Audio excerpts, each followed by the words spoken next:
Hi everyone, Jennifer here with End Preeclampsia.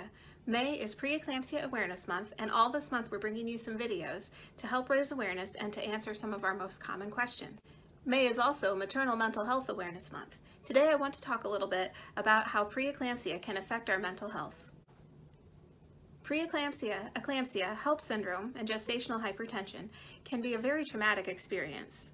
Many of us deal with some combination of anxiety, depression, and post-traumatic stress after going through this. It is very, very common. Trauma is a whole being issue. It can affect us physically, mentally, emotionally, spiritually, sexually, socially.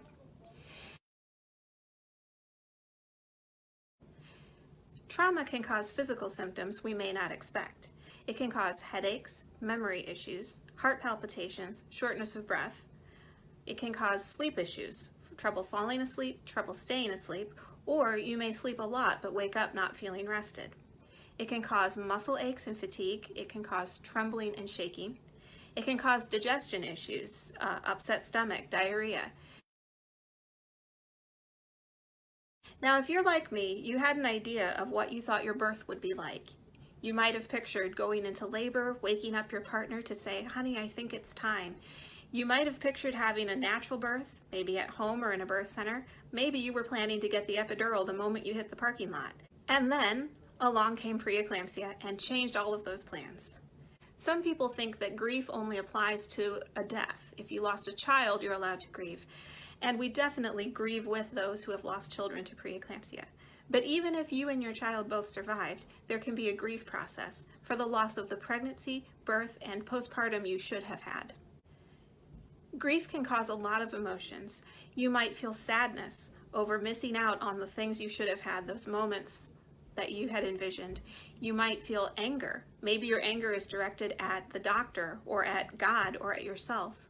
You might feel fear for what might happen in the future or what might happen now with your own health or your baby's health. You might feel guilt. Guilt is a common part of grief, and many of us feel guilty. I want to assure you that you did not do anything wrong that you should feel guilty about, but grief is not rational, and many of us feel guilty even though we have done nothing wrong.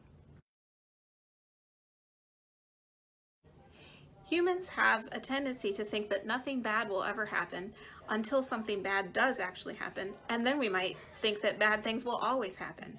We can get caught into thought patterns where we're constantly thinking about what might go wrong, what did go wrong, and those thoughts can really weigh us down when we're dealing with trauma. Spiritually, maybe you belong to a specific religion, or maybe your spirituality is more general, but trauma can affect our spiritual life as well. We might start to ask questions. How could a bad thing happen to me? Am I not good enough? Am I being punished? Maybe the world doesn't work the way I thought it did. Pregnancy is so tied up into our sexuality, and when a pregnancy goes wrong, it can certainly affect our life in the bedroom. We might not enjoy it as much. Maybe we're scared of becoming pregnant again, and that ruins the pleasure for us. Trauma can affect our social lives. Maybe we're angry at people because they don't seem as concerned about things as we are. Or maybe we have well-meaning people who tell us, "Oh, you should just try this," or "You should just do that, and then it won't happen again." Maybe we no longer enjoy going to baby showers or being around friends who have young children or who are pregnant.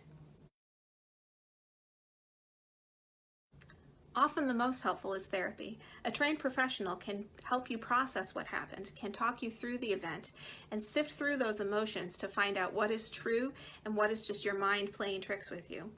They can teach you coping strategies for when moments of anxiety or sadness come up. Now, I want to emphasize that all of these emotions are perfectly valid. It's okay to feel the way you feel, but you don't want these emotions to take over your life and control you. And processing it with a therapist can be very helpful in learning how to carry that burden of trauma. There are different types of therapies and many different therapists. So if you do not work well with one, do not be afraid to try again until you find one that you click with. Medication can also be a useful tool. From personal experience, I found that I couldn't make progress in therapy until the medication gave me just enough of an edge to help me get past that hump and start making progress. Therapy is not just good for processing emotions, it can also help you identify those thought patterns that you get trapped into and help you learn how to replace those thoughts with something healthier. Working with your spiritual advisor of choice can also be helpful to answer those big questions about God and the universe. Sexually, talking with your partner about your fears, about your expectations, and learning together how to adjust to this trauma can be very helpful. Socially, talking with family and friends, setting limits on what conversations you can have about what events you might attend can be very helpful. Preeclampsia and related conditions are traumatic, but they don't have to take over your life. It takes time and practice, but you can learn to live with the trauma and get past it. Follow End Preeclampsia on Facebook for more videos and graphics to help spread awareness, and join our private group, Preeclampsia, Eclampsia, and HELLP Syndrome Survivors, to get advice from trained preeclampsia educators.